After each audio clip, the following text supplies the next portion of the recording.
राधे राधे। जय जय श्री राधे। श्री राधिका का प्रेमो उन्माद भाग 22। विरह में हाहाकार करती वेदना गतांक से आगे। हिलकियों से दोनों रो रहे हैं। कुछ देर तक रोते रहे, फिर ललता ही कृष्ण से अलग हुई, क्योंकि प्रभात होने से पूर्व ही कृष्ण से अपनी बातें कर लेनी है ललता को, नहीं तो नगर के लोग जान जाएंगे कि ब्रिज से अब नारियों को भेजा जा रहा है कृष्ण को बुलाने के लिए। इस बात से ब्रिज की छवि बिगड़ेगी। ललता अपनी बुद्धि चातुर्य का ऐसी दशा में भी प्रयोग करती हैं। वो सावधान हुई। उसे कृष्ण को वापस श्री वृंदावन ले जाना है, जैसे भी हो। ना कोई तर्क, ना कोई विकल्प। कृष्ण को वापस ले जाने के लिए ही तो आई हैं और अपनी स्वामिनी को बोलकर आई हैं। स्वामिनी उधर इनकी प्रतीक्षा में है। उन्हें विश्वास है कि ललता जो ठान लेती है वो पूरा करती ही है। वो मेरे प्रियतम को लेकर आएगी ही। कह ललते, मेरा ब्रिज कैसा है? ललता के हाथों को अपने हाथों में लेकर कृष्ण पूछ रहे हैं। सब मंगल तो है वहाँ। नेत्रों से अश्रु बह रहे हैं कृष्ण के। तू मेरी प्रिया की प्रिय सखी है। बता, मेरा वृंदावन कैसा है? वहाँ मेरे बाबा कैसे हैं? कृष्ण रो पड़े। मेरे ऊपर मेरे बाबा ने बहुत स्नेह बरसाया। उनका वो स्नेह, उनका वो दुलार मैं नहीं भूल सकता। ललता सुन रही है कृष्ण की एक एक बातें। कृष्ण अब अपने अश्रु भी नहीं पहुँच रहे, उनको बहने दे रहे हैं। वो बह रहे हैं, अविरल बह रहे हैं। और मेरी ममता से भरी वो मैया यशोदा। हिलकियाँ छूट गईं कृष्ण की ये प्रश्न करते ही। वो मेरी मैया मेरा कितना ध्यान रखती थी हर समय। मेरा कन्हैया, मेरा कन्हैया। ललता, एक दिन उसने मुझे बांध दिया था, पर उसके बाद वो उस दिन की घटना स्मरण करके मुझे बार बार कहती रही, लाला तेरी मैया बहुत दुष्ट है, तेरी मैया क्रूर है, तेरी मैया अतिशय निष्ठुर है। ओहो, मुझे माखन खिलाती थी, मुझे दूध पिलाती। कभी मैं कम दूध पीता था तो मंत्र फूंकने वालों को बुलाकर कहती, मेरे बेटे को नजर लग गई है, उतार दो। वो परेशान हो उठती थी ललता। यहाँ मथुरा में मुझे कोई पूछने वाला नहीं है। दास दासियाँ ले आती हैं 56 भोग। कह दूँ आज नहीं खाऊंगा तो लेकर चली भी जाती हैं। पर वहाँ तो मैंने एक दिन नहीं खाया तो पूरा नंदगांव परेशान हो उठता था ललता। मेरी मैया कैसी हैं? ओहो, कैसी रहती होंगी। मैं सुबह जाता था गौचारण के लिए और सांझ में लौट आता था, तो उतने समय में भी उसकी बेचैनी देखी जा सकती थी। मेरे लौटने के समय वो द्वार पर ही खड़ी मुझे मिलती। मुझे देखकर उसका मुखमंडल खिल जाता था। उसकी वो गोद, ललता, उस गोद में जो सुख था वो कहीं नहीं है। उसका वो माखन खिलाना, जब मैं कहता था कि मैया पेट भर गया, वो कहाँ मेरी बात मानती थी। पेट दबाती थी, पेट दबाकर कहती थी अभी बहुत जगह है। मैं फिर भी मना करता था। वो मेरे कान पकड़ती, कहती माखन खा, नहीं तो मारूंगी। वो मुझे ताड़ना भी देती। रात में सोती नहीं थी। मैं करवट भी बदलता था तो उठकर वो मुझे देखती। मैं कभी शीत के प्रकोप में ना आ जाता तो हिम्मत होती निंद्रा देवी की कि वो मेरी मैया को छू भी जाए। रात भर उठकर मुझे देखती, औषधि देती। मेरे लिए वो तंत्र मंत्र वालों को अपने घरों में बुलाती। ललता, कहते हैं कि निस्वार्थ प्रेम श्रेष्ठ होता है, पर नहीं, देवी देवता भगवान के प्रति मेरी मैया यशोदा का स्वार्थ से भरा प्रेम था।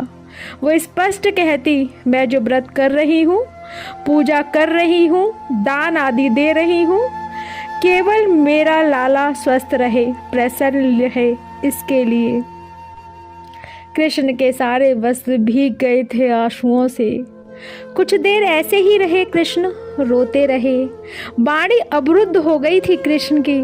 ललता, मेरे सखा कैसे हैं, बताना, कृष्ण ने ललता से पूछा।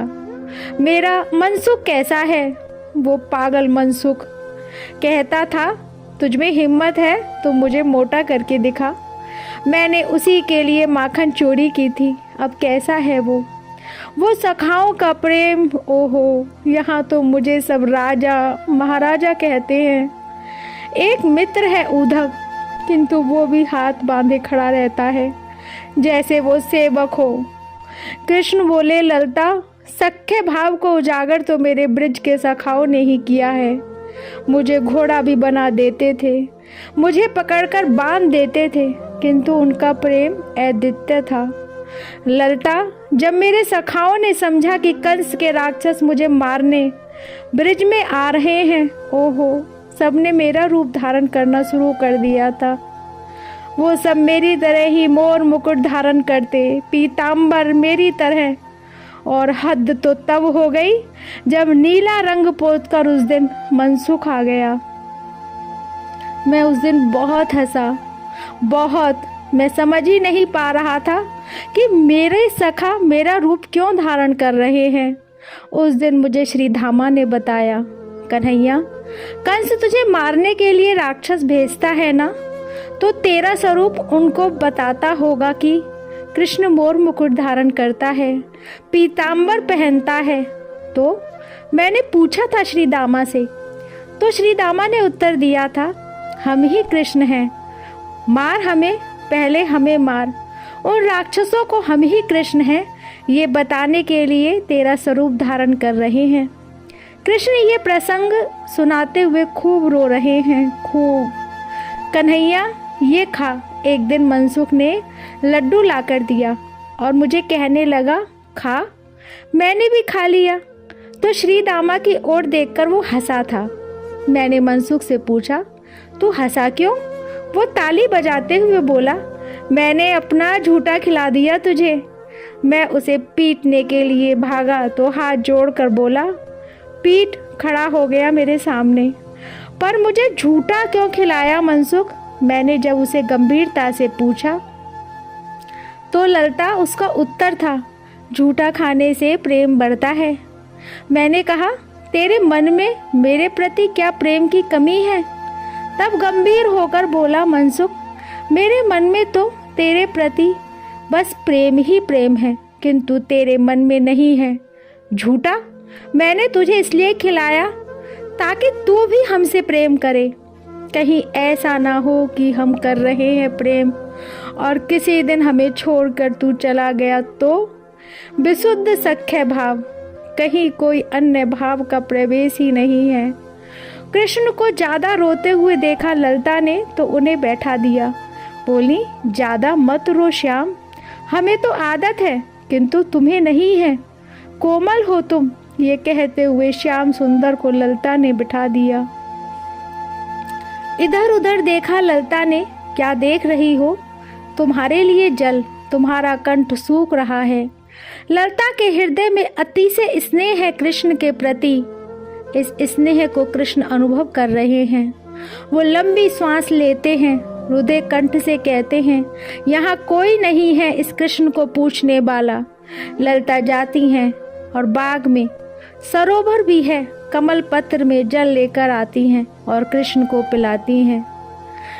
मेरी गोपियाँ कैसी हैं ललता? मेरी गोपियाँ कैसी हैं? जल पीकर कुछ देर अपने को सहज करके कृष्ण ने ये तीसरा प्रश्न किया था, किंतु इस प्रश्न के करते ही कृष्ण के हृदय में विरह की वेदना और तीव्रतम हो उठी थी।